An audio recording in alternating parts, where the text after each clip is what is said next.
Hello everyone, welcome back to another episode of Pine immigration podcast, जहां हम बात करते हैं इमिग्रेशन वर्ल्ड से रिलेटेड ट्रेंड्स एंड अपडेट्स के बारे में। एंड आज हम बात करने वाले हैं कनाडा की लेटेस्ट अपडेट यानी कि Canada immigration levels plan 2026 to 2028 के बारे में। एंड इसी प्लान के की हाइलाइट्स एंड रियल इम्पैक्ट को एक्सप्लेन करने के लिए हमारे साथ हैं पाइन इमिग्रेशन के CEO and RCIC doctor Ravi Garg. Welcome sir. Thank you very much. Sir, जैसे कि अभी मैंने बताया कि ऐसे एक अपडेट आई है कि कनाडा ने अपने एक नया plan Canada immigration levels plan 2026 to 2028 को इंट्रोड्यूस किया है। बिल्कुल। तो सर, आप सबसे पहले बताइए कि इस प्लान का मेन फोकस क्या है सर? कनाडा की मीडियन एज अबाउट 42 इयर्स है, जबकि इंडिया की मीडियन एज 28 इयर्स है।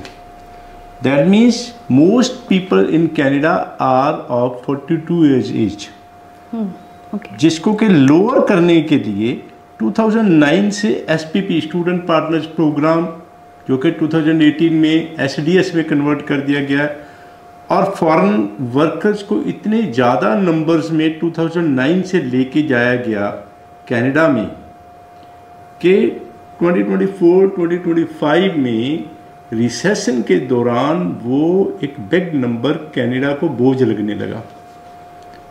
और अपोजिशन जो कंजर्वेटिव पार्टी है, उनके ऑब्जेक्शन करने पर और रैलीज निकालने पर जो लिबरल गवर्नमेंट जो इस वक्त पावर में है, उनके लिए ये ज़रूरी हो गया कि एक नंबर सेट किया जाए ताकि कंसिस्टेंसी और ये लॉन्ग टर्म सस्टेनेबिलिटी के लिए, ताकि हर साल एक नंबर सेट कर दिया जाए जो कि कनाडा की जो हाउसिंग कैपेसिटी है और इसके अलावा जो हेल्थ केयर फैसिलिटीज़ हैं और जो लेबर मार्केट नीड है, उसके हिसाब से एक नंबर जो कि असिमिलेट हो सके, का मतलब है कि कैनेडियन सिस्टम में जज़ब हो सके, वो सारे नंबर्स को कैलकुलेट करके हिसाब लगा के उसको डिक्लेयर किया गया है इस प्लान में। ये इस चीज़ का फोकस है, क्योंकि पहले बिना किसी हिसाब किताब के एक किस्म से बहुत ज़्यादा नंबर्स को लेके जाया गया, जो कि एक कनाडा को प्रॉब्लम लग रहा है। सो वो एक सारी कई तरह की अलग अलग कैटेगरीज, किस कैटेगरी में कितने नंबर्स को कनाडा में एडमिशन दी जाएगी, का मतलब वीज़ा दिया जाएगा, परमिट दिया जाएगा, परमिशन दी जाएगी, उनको अलाउ किया जाएगा, ये एक नंबर सारे डिक्लेयर कर दिए गए हैं इस प्लान में। सर, ये जो प्लान इंट्रोड्यूस किया है कनाडा ने अभी, तो इस प्लान के अंडर अब कितनी PR दी जाएंगी सर? देखिए, 2026-27 और 2028 के लिए ये प्लान डिक्लेयर हुआ है, जिसमें हर साल 3,80,000 पर्सन्स को PR दी जाएगी, और जिसमें से अबाउट 2,40,000 2,40,000 लोगों को इकोनॉमिक क्लास के अंदर, 84,000 पर्सन्स को फैमिली रीयूनिफिकेशन के अंदर, और 56,000 के करीब refugees, protected person and HNC humanitarian and compassionate grounds में जो क्लास है, उस क्लास के अंदर ये 3 कैटेगरीज में ये PR दी जाएगी। और ध्यान देने वाली बात है, गवर्नमेंट का focus skilled workers, trade persons, technical persons, health care workers और अर्ली चाइल्डहुड वर्कर्स पर फोकस करने का है, उनकी प्रायोरिटी देने का है। तो सर, इकोनॉमिक क्लास में किन किन कैटेगरीज में अप्लाई कर सकते हैं, और इन कैटेगरीज को कितने नंबर प्लान किए गए नंबर? बिल्कुल, देखिए, इसमें जो इकोनॉमिक क्लास है, इसमें फेडरल हाई स्किल्ड प्रोग्राम है, जिसमें 1,09,000 जो नंबर जो है वो प्लान किया गया है। पायलट प्रोग्राम्स हैं 8,200, अटलांटिक इमिग्रेशन प्रोग्राम 4,000, PNP जो अलग अलग प्रोविंशियल नॉमिनी प्रोग्राम, अलग अलग प्रोविंसेस के अलग अलग प्रोग्राम जो है 91,500 है। एंटरप्रेन्योर और जो है इन्वेस्टर कैटेगरी है, उसमें फेडरल की जो है बिजनेस क्लास है 500, और Quebec skilled worker and business class जो है उसके अभी नंबर्स जो है डिक्लेयर होने बाकी हैं, लेकिन टोटल जो है वो 2,40,000 के करीब जो है इकोनॉमिक क्लास में PR दी जाएगी हर साल। एंड सर, फैमिली क्लास में कौन कौन सी कैटेगरीज आती हैं एंड उनके लिए कितने नंबर्स प्लान किए गए हैं? देखिए, हर साल पेरेंट्स, ग्रैंड पेरेंट्स कैटेगरी में PR दी जाती है, जिसके लिए लॉटरी सिस्टम के थ्रू ड्रा निकाला जाता है। ओके।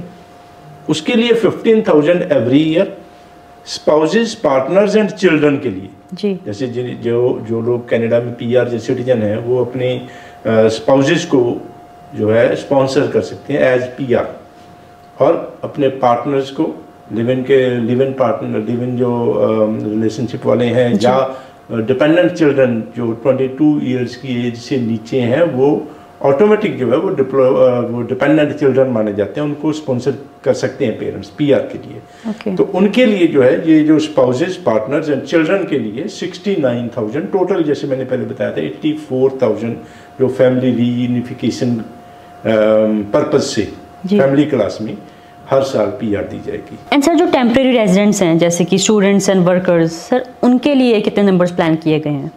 देखिए 2026 में 3,85,000 टोटल टेम्परेरी रेजिडेंट परमिट्स जो है देने का प्लान किया गया है, जिसमें से 1,55,000 इंटरनेशनल स्टूडेंट्स और 2,30,000 फॉरेन वर्कर्स को जो है परमिट देने का प्लान किया गया है। 2027 और 28 में each year 3,70,000 temporary resident permit दिए जाएंगे, जिसमें से 1,50,000 जो है वो इंटरनेशनल स्टूडेंट्स को और 2,20,000 फॉरेन वर्कर्स को ऑथराइज किया जाएगा हर साल। और एक बहुत ही अच्छी खबर है, 2026 और 27 में कनाडा गवर्नमेंट ने प्लान किया है कि 33,000 फॉरेन वर्कर्स को जो ऑलरेडी इन कनाडा हैं उनको PR दी जाएगी, क्योंकि they are already in Canada, they have been working there sincerely for the last many years and have contributed positively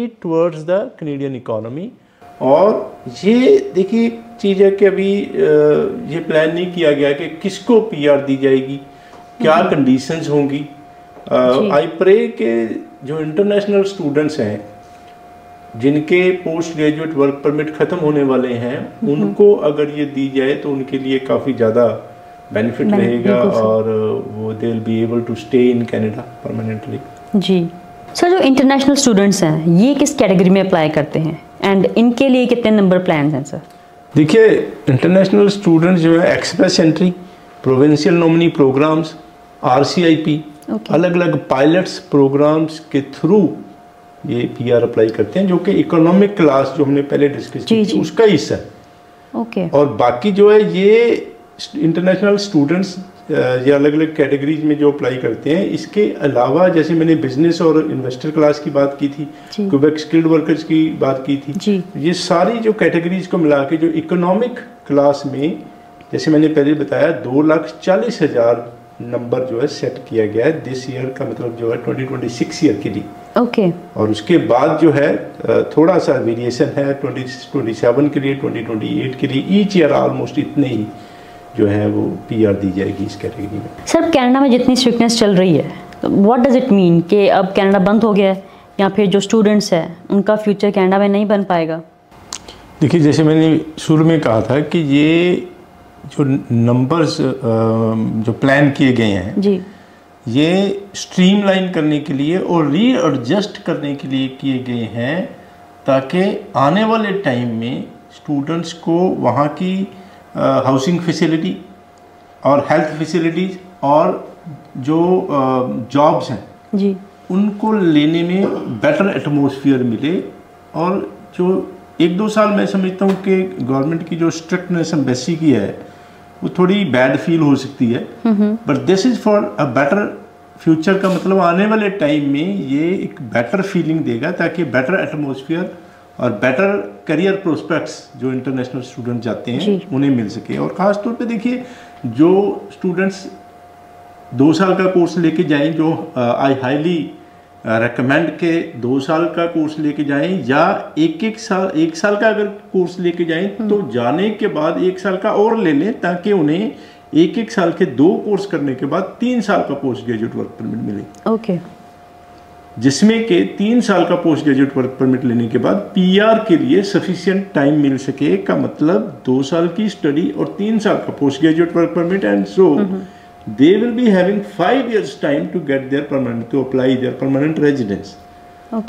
So उनके पास काफ़ी सफिशिएंट टाइम है 5 साल का, जब तक के एक बेटर एटमॉस्फेयर नंबर्स रीएडजस्ट हो चुके होंगे कनाडा के, और बेटर एटमॉस्फेयर मिलेगा। एंड आई होप कि पॉलिसीज बहुत सारी चेंजेस तब तक हो चुकी होंगी। So I don't think there is any need to fear. उन लोगों के लिए जो अब जाना चाहते हैं उनके लिए कोई ऐसी सोचने वाली बात नहीं है।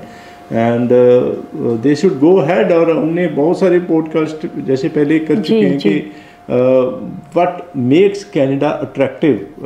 पिछले एपिसोड्स में हम बातचीत करें कि एक करप्शन नहीं है वहाँ का, जो AQI एयर क्वालिटी इंडेक्स है, बहुत सारे फैक्टर्स हैं जो कि छोटी बात करें तो कनाडा आज भी जो है एक राम राज है। जो जबकि हम इंडिया और बहुत सारे कंट्रीज़ में, ज़्यादातर कंट्रीज़ में हम कहते हैं कि घोर कलयुग चल रहा है। तो मैं तो आता जाता रहता हूँ और बहुत ही एक अच्छा कंट्री है, ख़ास तौर पे यंग जनरेशन के लिए, अपना फ्यूचर बनाने के लिए। सो ऐसा कुछ नहीं है कि बंद हो गया या बंद हो जाएगा। बिकॉज देखिए कनाडा की की फैक्टर देखिए, कनाडा की जो पॉपुलेशन है जी वो 4.5 करोड़ है, और लैंड एरिया जो है वो इंडिया से 3.5 गुना है। जबकि इंडिया की पॉपुलेशन जो है मतलब 1/3.5 जो है, 3.5वां हिस्सा जो है वो जो है उसका लैंड एरिया। इंडिया का पॉपुलेशन जो है 150 करोड़ के करीब। जी बिल्कुल। So there is a lot of chance के मतलब कनाडा को बहुत ज़्यादा। और जैसे हमने अभी शुरू में बात की थी, कनाडा की मीडियन एज 42 ईयर्स के करीब है, इंडिया की मीडियन एज 28 ईयर्स के करीब है। तो Canada wants to lower down the median age का मतलब जैसे जैसे यंग पीपल को 20-22 साल के बच्चे +2 या ग्रेजुएशन करके जाते हैं, जितनी ज़्यादा ये पॉपुलेशन, जितने ज़्यादा इंटरनेशनल स्टूडेंट्स जाएंगे, उतनी ज़्यादा ये मीडियन एज धीरे धीरे आने वाले सालों में कम होगी। 42 से 40, 38, 35, 30, दिस इज कनाडाज ऑब्जेक्टिव, फोकस है इस चीज़ का। सो ऐसा कुछ नहीं है कि बंद हो गया या कुछ है, लेकिन एक टेम्परेरी रिफॉर्म्स, टेम्परेरी जो है उसको चेंजेस किए गए हैं to systematize the system, immigration system. Well that was quite an important update, sir, and thank you so much for breaking it down so clearly and in the simplest way possible, sir. Thank you so much Abhi sir. Very warm welcome. And to our audience, हम फिर मिलेंगे ऐसे ही important discussion के साथ अगले episode में।